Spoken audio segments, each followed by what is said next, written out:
America has become a place where drag queens get media protection, while churches come under violent attack with little media attention, unless it supports them coming after your guns, of course.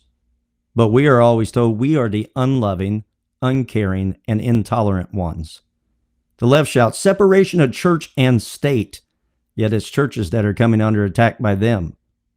I mean, why would the mainstream media really care to intervene when their enemy is the victim? I'm honestly surprised they're not out there saying it's mostly peaceful protesting. We are also told that these new medical treatments are liberating kids. But if liberation means lifelong pills, broken hormones, and empty souls, somebody needs to redefine what freedom is. Welcome back to the Revealed Report.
Well, let's work our way through all the leftist lies and madness as they have lied to us for over a century now, trying to tell us that if we're going to be compassionate and loving and caring, then we must shut our mouths. That is the sign, that is the symbol of our love and our care and our compassion, is that we must shut our mouth and we must not say anything that might offend anybody. Political correctness has risen up and it's destroying people talking out and being able to speak what truth is, because if you speak truth and it hurts somebody's feelings, you are not compassionate. You are a bigot. You are somebody worthy to be destroyed. And oh no, you might be labeled the worst thing in this century, a racist. But what has happened is the progressive movement has come along and told our churches, our pulpits, and any patriot that if you're going to be compassionate and loving, then you must shut your mouth. But at the same time, they have intruded into our lives. They have taken over many pulpits in America. They have taken over many institutions, from public schools to the political apparatus, until President Trump would come along. And they took over higher education. They took over the corporate world. And they began to silence people on the right and tell us that if we speak out against anything that they are pushing down our throat, then we are evil, we are unjust, we are xenophobic, we are racist, we are bigoted, and whatever label you want to throw at us. Oh no, white Christian nationalism. Oh no, those Nazis and their fascists are back on the rise because they don't believe in all of our evil ideology. And if they dare speak out, then we have to demonize them and we have to destroy them. And many on the right bit into the lie. And we thought the way to show love is not to talk anything that's controversial, while they have no problem speaking everything that is controversial. You see, what kept Marxism out of America in the early 1900s was three prominent things. Number one, people still had a love for our founding articles and documents and our founders of this nation. Number two, people actually knew what the Constitution said. And number three, many preachers went to the pulpit and they preached against the Marxist ideology. Why? Because their brothers and sisters in Russia and elsewhere were coming under attack. The church went underground. Not only was there suppression of speech and the demonization of capitalism, but there was also the killing of preachers and the silencing of the church. And so American preachers went to their pulpits and they warned their congregations. And at that time, many people in America attended church. As a matter of fact, many young people wouldn't know anything about this, but many of your restaurants and your gas stations and all of that was shut down on Sunday in honor for people to go to church. Even people who weren't in church at least had a great deal of respect for churches. But now America doesn't attend church by large. But back then, the preacher in the pulpit knew more what the pundit in the media did and was warning people about the dangers of Marxism. And so they took that not only in their family traditions, but they took it to the ballot box and they voted against it. But the radical left has been intruding into our pulpits, preaching social justice, getting rid of morality, and telling us that if we're going to be righteous people, then we got to tax the wealthy, we got to tax everybody, and we got to redistribute that wealth. And then they even twist scriptures in the Bible to try to support that claim, as if Caesar and Rome was in alignment with the church, and the church was supporting Caesar coming in and taxing everybody and redistributing the wealth. That is not what the Bible teaches, and never taught that. But the radical left intruded into our churches and even told us that if we're going to be holy and righteous, then we have to tear down all borders and all boundaries and accept everybody as they are. I love everybody, but we do not accept things that is against God's word or against the laws of nature. We can love people and stand against evil. But the radical left try to get us to buy into the lie that the only way that we are compassionate is we must be silenced while they took over our pulpits, they took over our institutions, and they shut our mouth. Now we have a generation that does not respect the founding of this nation. We have a generation that does not understand the original articles. They don't understand their rights from the Constitution. They think the Constitution is just an old archaic piece of writing. What is it? It's just a piece of writing from some old racist bigots, not even realizing the true history of that document, that document is the only reason that slaves were set free. It was an ongoing battle because they truly believed that all men were created equal. As a matter of fact, they took a vote, and out of the 13 colonies, only South Carolina and Georgia stood against the freeing of the slaves, and they were in a predicament, a very tough situation. And that escalating battle began to climax when the slaves were set free under the Republican president, Abraham Lincoln. But you see, the left has came in and they silenced us, making us feel like we can't speak anything because if we do, we are politicizing matters. Let me tell you, marriage is not a political matter. It's a moral matter. Children is not a political matter. It's a moral matter. What they are learning is not a political matter, it's a moral matter. What kind of drugs are being injected into them is not a political matter, it's a moral matter. And furthermore, the right to bear arms is not a political matter either. It's a natural right to protect the freedom of speech against a tyrannical government. You see, they come in, they redefine the language, and they politicize everything. And they only grant themselves the right to talk about things they deem to be political because they can change the language and the definition on the whim, like they can change their gender and be fluid. So that everything they do is supposedly right and everything we do is wrong and evil. And we must reject the whole premise of that. The reason why the radical left keeps beating us is because we feel like we have to play by their terms.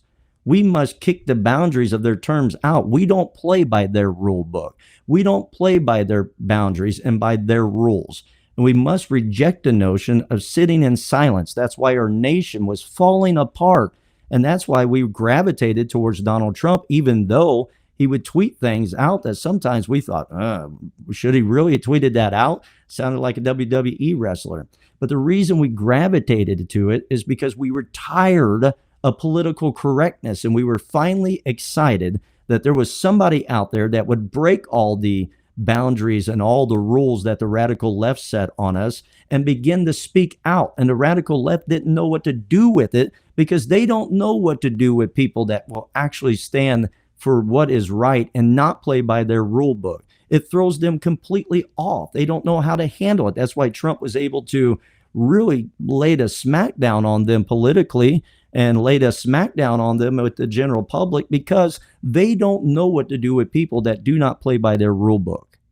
And so we must reject the entire premise of their rule book. We are not evil for speaking up. We are not evil for speaking out. As much as they can go into the streets and wave their flags and shout whatever they want, we have a God-given right to speak as well. The freedom of the press was not just for one side only. And the table of thought and reasoning needs to be restored. I do not believe in hate. I don't believe in sitting behind a tech veil and just trying to cause harm to others and physical violence and all of that. But I do believe we are in a war of ideas and we are in a spiritual war. And if we're going to win this spiritual war and this war of ideas, then we must stand up, we must speak out, and we must begin to restore right principles in our nations and we need to begin with the children. And so we need to reject the whole premise. We are not designed to stay in silence. Truth can only be received when it is spoken. The only way truth ever enters into the mind and heart of anybody is when it is spoken. And we must be willing to speak. As loud as they're speaking, we must speak as well. We must get out there. We must begin to do what they did. They evangelized the world with their radical social gospel. And we must get out there and remind people of the beauty of the founding of this country, the power of capitalism, and most powerful thing we have, the Word of God, a nation built on the principles of God. Now let's look at the stats of what we have been seeing in the last so many years. According to the FRC tracking, 198 incidents of violence occurred against churches in 2022. That's a lot, but listen to this. That 198 went to 485 in 2023 and 415 in 2024. And we just saw the most recent vicious attack in Minneapolis. There has been a near doubling of vandalism, arson, violent attacks, and bomb threats with churches. I'm not Catholic, but I defend the Catholics' ability to at least attend their church. The Catholic Tracker reports over 390 plus publicly reported attacks since 2020. There's statues beheaded, fires, and graffiti. FBI hate crimes, 11,679 incidents in 2024, with religion being the main motivation. You want to talk about hate crime and hate speech? Where's the mainstream media on that? Where are they talking about the hate crimes and hate speech against churches? No, they don't care about that. They only care if it comes against LGBTQ2+, and many of them don't even believe in it themselves. There are politicians that push this junk, but they won't even let their kids go to a public school to be taught it because they really don't believe in it, because they don't have souls. They're just out for power and control. They want to control the masses. They want to control people. They want to become the God of your world and your society, and yet they put on the mask to act like they're your friend, that they're out to liberate you, when really all they're trying to do is say, hope you buy into this so we can handcuff you and bring you under our boot.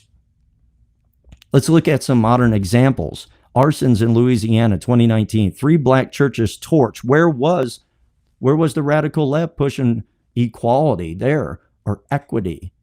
Graffiti attacks following the Roe v. Wade reversal in 2022. 2017, Sutherland Springs massacre, the deadliest modern church shooting, and of course, the recent tragedy in Minneapolis. It is important to understand that this isn't just about broken windows anymore. It's a cultural signal. The church is viewed as the obstacle, not a sanctuary. The left is only okay with talking about it as long as they can justify taking law-abiding citizens' guns away. But the moment you dare bring up anything like transgenderism, you are demonized for politicizing the matter. Let's look at some recent incidents. The mass Colorado Springs shooter identified as a non-binary, aka trans. The mass Denver shooter identified as trans. The mass Aberdeen shooter identified as trans. The mass Nashville shooter identified as trans. The mass Philadelphia shooter identified as trans. And the mass Iowa shooter identified as trans or gender fluid. And then here in just the recent Minneapolis shooting, the shooter was identified as trans, but yet we're not allowed to talk about that because that is deemed hate speech. What they are meaning by hate speech is shut up. You don't have a right to speak. We can talk about your guns, but you can't dare question whether transgenderism is affecting these people, whether the changing of the biological sex and the drugs that are being given, and even worse, don't you dare talk about spiritual morality, because if you do, you're evil. You're politicizing the matter. We're not here to bash people. We're here to ask hard questions because of our compassion for people, not just for the compassion of the victims that were shot, but for compassion that there's young people that don't have to go this far, that they think they have to pick up a gun and go and kill the most innocent people there are. We can help people before they get there, maybe, if our radical leftist side of the aisle would just come to some reality and normality. They're pushing their agenda at the expense of human lives, and yet they call us the Nazi fascists. The radical left is the most hypocritical party there is, the most hypocritical regime in human history, because they do not care about, they'll act like they care, but they don't want to fix the things that's helped causing people to go to such extremes. What are the treatments doing? The puberty blockers, the GnRH agonists, FDA approved for kids with early puberty, off-label for gender dysphoria. Cross-sex hormones, estrogen, testosterone to produce opposite sex characteristics. Surgeries, not extremely common, but it has been done among children. But regulators flag risk. FDA in 2022 added warning for pseudotumor cerebri, brain pressure on blockers. Labels already warn of mood changes, psychiatric effects, and seizures. Bone density. Multiple reviews show loss during suppression with uncertain recovery. Now let's look at the effect on the physical level. Halt natural sexual development, sometimes permanently. Alter fertility, often leading to sterility, sometimes before a child even has the ability to reach adulthood. Reduces bone density, leaving teenagers with bones as fragile as the elderly, vulnerable to fractures and lifelong weakness. It creates risk of heart disease, blood clots, stroke, and certain cancers with long-term hormone exposure. It produces neurological risk as well, like pseudotumor cerebri, as I said, brain pressure, seizures, and unpredictable side effects. But now let's look at the psychological level. The very labels on these drugs warn of mood changes, psychiatric effects, and depression. Instead of curing inner turmoil, the chemical storm can actually deepen anxiety, fuel hopelessness, and spark irrational anger or despair. Let me ask you a question. When you aren't feeling good, are you always very kind? If you're living with bones as a fragile person and you're dealing with hormones that are out of whack, I mean, anybody married, any men married that's had a wife that's went through pregnancy or post, what is that? After you have a baby. I can't think of it right now. Anyways, you know what I'm talking about. When your wife has to come back and apologize to you because she wasn't acting the same because of her hormones being out of whack, and it wasn't really anything to do with you, but she had this situation going on in her body. But yet we want to turn a blind eye to the fact that we are altering the hormones in these human bodies, and we're expecting there to be no negative ramification. And to add to that, the crushing weight of knowing their fertility may be gone forever. And the child is left with a heavy psychological burden they were never mature enough to consent to in the first place. This creates a vicious cycle. A vulnerable child is told these drugs will bring peace. The drugs disrupt the brain, body, and emotions, amplifying instability. That instability is then used as proof they need more drugs or even surgery. What begins as a promise of freedom often becomes a life sentence of dependency, fragility, and despair. Instead of building a strong body and a stable mind, it dismantles both. But here's the lying trick to it. Watch the short-term studies and what they report. According to the NEJM in 2023, teens on hormones had improved self-image and sociological and psychological functioning. The JAMA in 2022 says lower odds of depression, suicidal nature, and youth getting gender-affirming care. That's the short term. But then after the short-term effect is over, the long-term effect kicks in. And then all of a sudden it begins to wreck them internally until finally they're living a life of despair.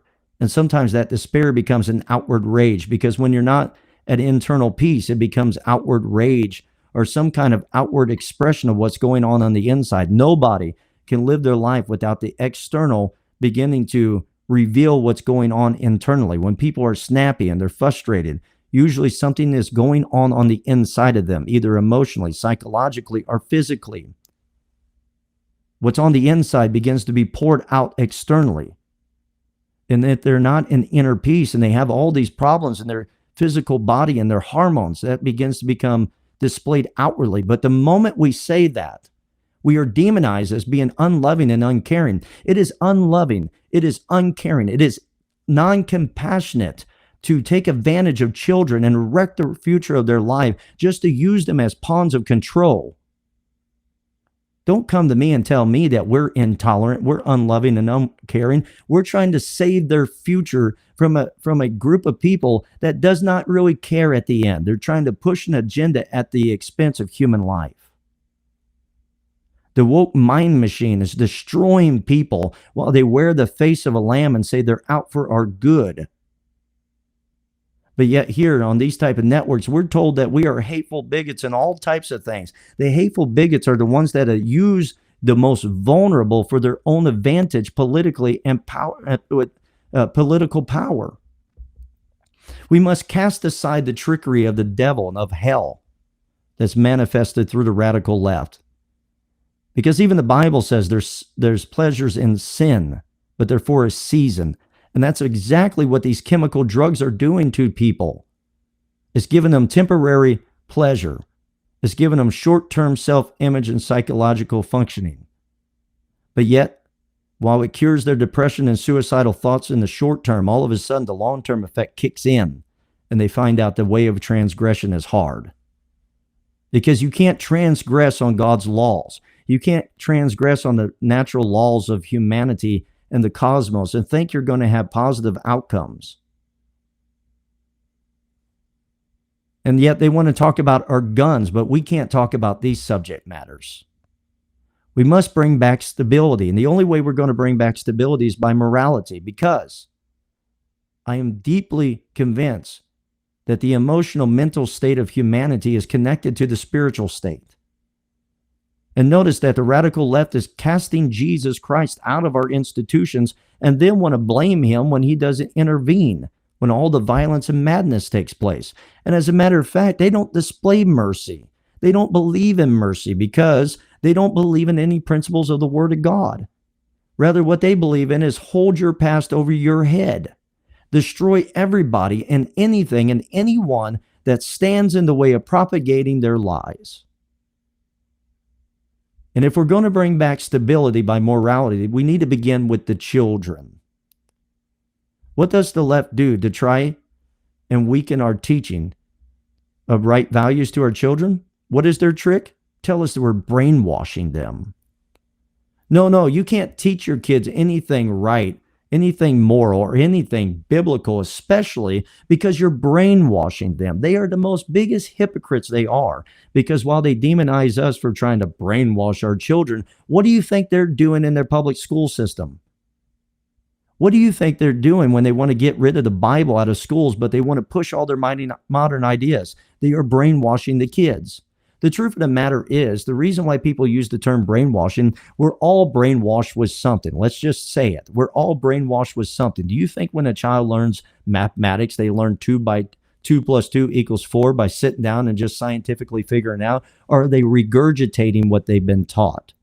Later on, they systematically understand what they've been regurgitating. We all, at some level, have brainwashing. The question is, what are we going to wash our brains and our bodies and our self with? What are we going to wash ourselves with? Is it going to be clean water or dirty water? Is it going to be right principles, or is it going to be radical modern ideas that are not tried, tested, and proven? It's like David going down and King Saul throwing his armor on him, and he says, I haven't proved these things to work. We haven't proved any of these modern ideas to work, but there are some things that have been proven through time that actually bring forth good.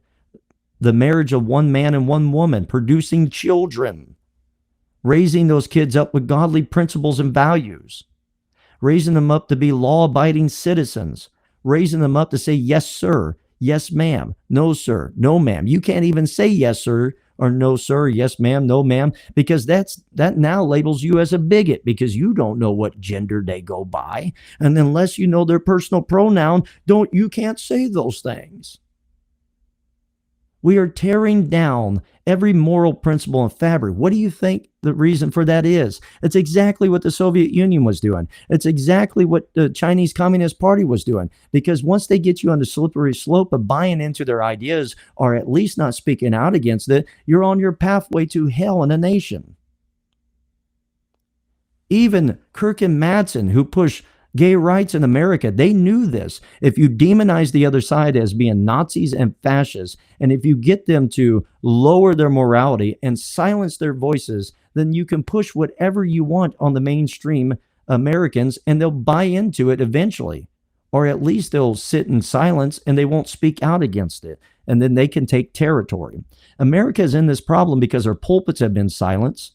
Our patriots have been silenced. Not everybody, but many have. Until Trump almost took a bullet in the head, we felt like we had to sit in silence. But once that happened and he got up and said, fight, fight, fight, and the tide began to turn, we began to think we can speak again. But my concern is, if we ever lose the election, will we go back in silence, let them come back with a vengeance and take more territory? Or will we continue to have the spine and the backbone to stand up and speak what we believe?